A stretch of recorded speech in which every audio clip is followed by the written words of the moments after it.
Selamat sore semua. Sebelumnya, perkenalkan nama saya Esrayanti Sinaga. Saya dari Prodi Perpajakan, Fakultas Ekonomi dan Bisnis angkatan tahun 2024. Saya dari kelas genap dengan NIM C0D02406. Jadi di sini saya akan mempresentasikan tugas saya yang berjudul mengisi SPT PPH pasal 21 atau dan PPH pasal 26. Apa itu SPT? SPT atau Surat Pemberitahuan adalah surat wajib pajak yang digunakan untuk melaporkan perhitungan dan pembayaran pajak, objek pajak, dan harta dan kewajiban menurut ketentuan peraturan perundang-undangan perpajakan. Fungsi dari SPT yang pertama bagi pengusaha kena pajak atau PKP adalah sebagai sarana untuk melaporkan dan mempertanggungjawabkan perhitungan jumlah PPN dan PPNBM yang sebenarnya terutang dan untuk melaporkan pengkreditan pajak masukan terhadap pajak keluaran serta pembayaran atau pelunasan pajak yang telah dilaksanakan sendiri oleh PKP dan atau melalui pihak lain dalam satu masa pajak sesuai dengan ketentuan peraturan perundang-undangan perpajakan. Yang kedua, fungsi SPT bagi wajib pajak PPH adalah sebagai sarana untuk melaporkan dan mempertanggungjawabkan perhitungan jumlah pajak yang sebenarnya terutang. Lanjut, jenis-jenis SPT itu ada 2. Yang pertama ada 3. SPT masa, SPT tahunan, dan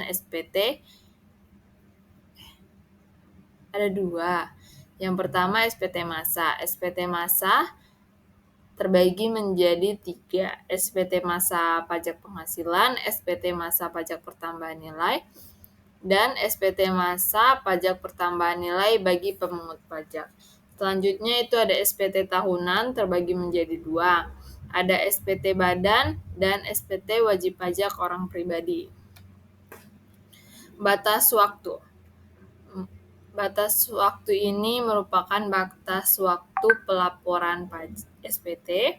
Untuk SPT masa paling lama 20 hari setelah akhir masa pajak. Khususnya untuk SPT masa PPN disampaikan paling lama akhir bulan berikutnya setelah berakhirnya masa pajak. Dan yang kedua, untuk SPT tahunan wajib pajak orang pribadi paling lama 3 bulan setelah akhir tahun pajak. Yang ketiga, untuk SPT tahunan wajib pajak badan paling lama 4 bulan setelah akhir tahun pajak. Sanksi keterlambatan. Untuk SPT masa pajak pertambahan nilai itu sebesar 500.000. Yang kedua, untuk SPT masa lainnya sebesar 100.000. Yang ketiga, untuk SPT tahunan wajib pajak orang pribadi sebesar 100.000. Yang terakhir untuk SPT tahunan wajib pajak badan itu 1 juta. Formulir SPT. Yang pertama itu ada formulir SPT tahunan 1770 untuk pemilik bisnis dan pekerja dengan keahlian tertentu atau bisa disebut pekerja lepas, misalnya usaha catering, dokter, pengacara, dan lain-lain. Yang kedua itu ada formulir SPT tahunan 1770S atau sederhana untuk wajib pajak orang pribadi dengan penghasilan per tahunnya lebih dari 60 juta. Yang ketiga itu ada formulir SPT tahunan 1770 SS sangat sederhana untuk wajib pajak orang pribadi dengan penghasilan kurang atau setara dengan 60 juta setiap tahunnya. Yang keempat itu formulir SPT 1712 A1 untuk pekerja swasta, dan yang terakhir formulir SPT 1712 A2 untuk pegawai negeri sipil atau PNS. Cara melaporkan SPT. Yang pertama, download aplikasi Cortex di Play Store atau App Store. Yang kedua, pilih penggunaan bahasa. Penggunaan bahasanya itu ada dua, bahasa Inggris atau bahasa Indonesia. Di sini saya akan menjelaskan menggunakan bahasa Inggris. Yang ketiga itu masuk ke dalam aplikasi Cortex menggunakan username serta memasukkan kata sandi atau password. Yang keempat, setelah masuk ke dalam aplikasi, klik Return Sheets, kemudian klik tombol Create Return Sheets. Yang kelima, setelah itu akan masuk ke dalam kolom tax type, pilih Withholding Income Tax (ART 21-26). Yang keenam, selanjutnya pada kolom Return Sheet, type pilih Withholding Income Tax Return (ART 21-26).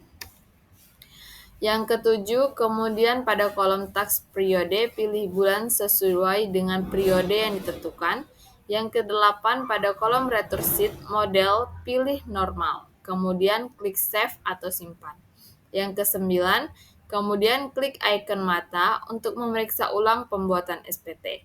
Yang kesepuluh, setelah dicek atau dirasa sudah pas, dilanjutkan dengan melakukan pembayaran. Yang ke-11, cara melakukan pembayaran, ya tarik terus ke bawah halaman Return Sheets dan klik tombol Pay and Submit. Yang ke-12, kemudian akan muncul BIN kode atau kode pembayaran. Kesimpulan,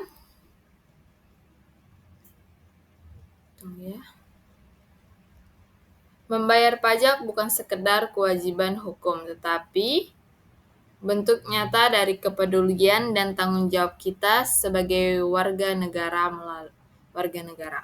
Melalui pelaporan SPT yang jujur dan tepat waktu, kita tidak hanya mematuhi perintah perundang-undangan, tetapi juga ikut membangun jembatan, sekolah, rumah sakit, serta masa depan anak-anak bangsa. Pajak bukan tentang angka semata, tetapi tentang harapan, keadilan, dan kemajuan. Maka laporkanlah pajakmu dengan hati, karena setiap rupiah yang kita laporkan hari ini adalah pondasi bagi Indonesia yang lebih baik esok hari.